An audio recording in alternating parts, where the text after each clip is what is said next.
शहर की एक कॉलोनी में एक बुजुर्ग कपल अंकल और आंटी रहते थे।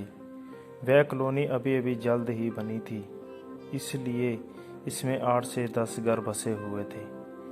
उनका बेटा इन्हें छोड़कर अपनी पत्नी के साथ विदेश में रहता था, क्योंकि उसकी पत्नी ये नहीं चाहती थी कि वह घर पर रहकर अपने सास ससुर की मदद करे। ये बुजुर्ग अंकल और आंटी जिस कॉलोनी में रहते थे उन्हें हमेशा ये डर रहता था कि कहीं कोई घटना ना हो जाए, इसीलिए वह ज़्यादा घर से बाहर नहीं निकलते थे। लेकिन उनका ये रूटीन था कि वह हर सुबह सूरज निकलने के बाद टहलने के लिए निकल जाते थे। एक दिन दोनों रोज की तरह ही सुबह को टहलने निकले थे। उन्होंने देखा कि एक लड़का तेजी से साइकिल चलाता हुआ जा रहा है और इस साइकिल के पीछे एक फावड़ा बंधा हुआ था।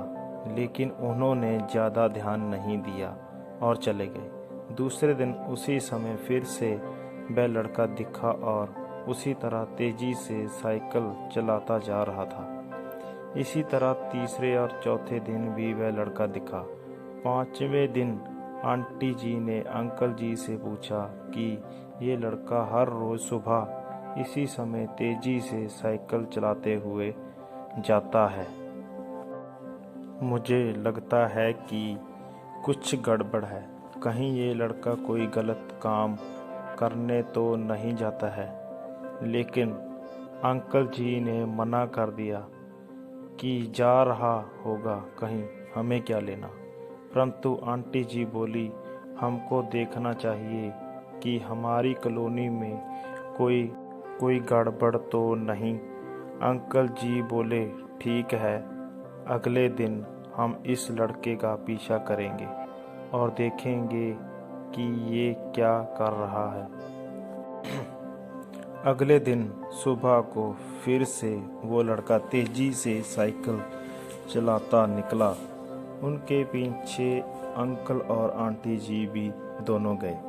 उन्होंने देखा कि थोड़ी दूर जाने के बाद वह लड़का एक पेड़ के पास साइकिल खड़ी कर दी।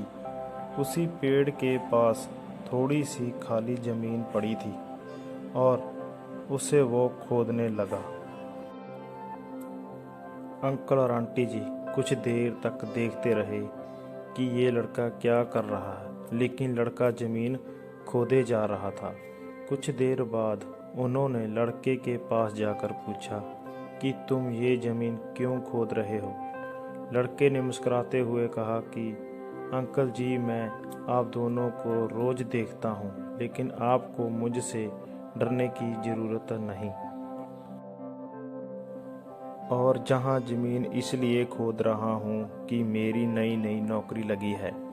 अंकल ने पूछा, कहाँ नौकरी लगी है? ऐसा कौन सी नौकरी है जिसमें ज़मीन खोदनी है?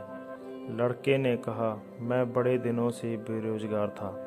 आखिरकार मुझे फार्म हाउस में काम मिला है और उन्हें एक ऐसे लड़के की ज़रूरत है जिसे काम करने का अनुभव हो, और मेरे पास कोई भी अनुभव नहीं है।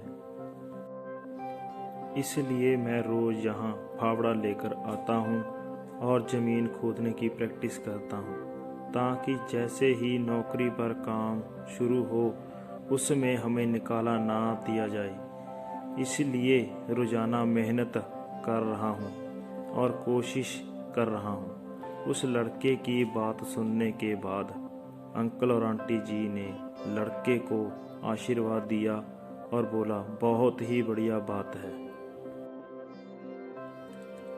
प्रयास की ज़िंदगी में सब कुछ है। ये छोटी सी कहानी ज़िंदगी में बहुत बड़ी बात सिखाती है। तो अगर हमें कामयाब होना है तो कामयाबी के लिए सबसे ज़रूरी चीज़ है कि हमें लगातार मेहनत, कोशिश और प्रयास करना होगा, तभी हम जीवन में सफल होंगे। दोस्तों, इस कहानी का अर्थ ये निकलता है कि हमें किसी भी बिना मेहनत के सफलता नहीं मिल सकती। दुनिया में जो भी लोग सफल हुए हैं उन्होंने बहुत मेहनत की है, इतिहास में देख लेना। अगर कहानी अच्छी लगी तो चैनल को सब्सक्राइब कर देना। Thank you.